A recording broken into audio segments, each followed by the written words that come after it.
నీ గురించి దిగులు పడకండి.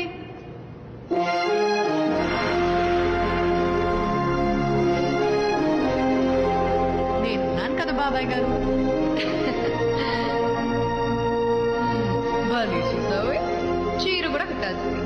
లేప లేలే అమ్మాయి, ప్రేమ విషాదం రెండు పోటీ పడుతున్నట్టు నటించాలి. కుడి కంటిలో ప్రేమ, ఎడమ కంటికి వచ్చేసరికి కన్నీరు. సరేనా? సరే అండి. సంగీతం గ్లిజరిన్ ఎక్కడప్పా? అది బాటిల్ పగిలిపోయింది సార్. బుద్ధుందా? బాటిల్ పగిలిపోవటం ఏంటి? నీ వల్ల ఈ రోజు ప్యాకప్ అవుతుంది సంగీతం. సారీ మిస్టర్ బాట్లీ, రేపు చేసుకుందాం. Okay sir. ప్యాకప్. ఎందుకండి, ఇప్పుడే చేద్దాం. ఎలా అమ్మాయి, కన్నీళ్ళు రావాలి కదా. వస్తాయండి. ఎలా వస్తాయి? రెండు కళ్ళ నుంచి కాదు సావిత్రి, ఒక కంటి నుంచి మాత్రమే కన్నీళ్లు రావాలి, గ్లిజరిన్ లేకుండా. చాలా టేక్స్ అవుతాయి, రేపు చేసుకుందాం. ఒకే టేక్ లో చేసేద్దాం. అంటే నువ్వేం చేస్తే నేను అది ఓకే చేసుకోవాలా? నన్ను నమ్మండి. అతి నమ్మకం పనికిరాదమ్మాయి. సావిత్రి, సింగిల్ టేక్ లో ఓకే కాకపోతే అందరి ముందు నువ్వు కెమెరా క్షమాపణ చెప్పాలి, సరేనా? అలాగేనండి.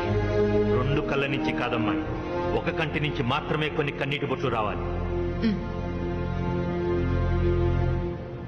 ఎన్ని కన్నీటి బొట్లు?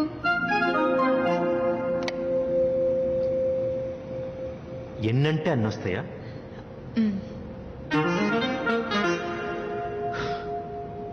సరే, రెండు.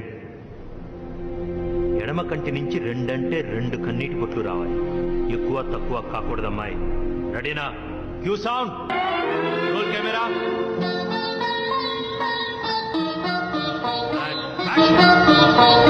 యాక్షన్.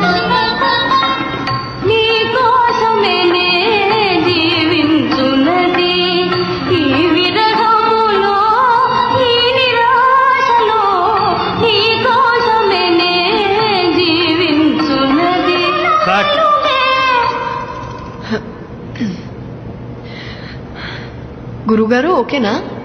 లేక ఇంకొకటి చేద్దామా?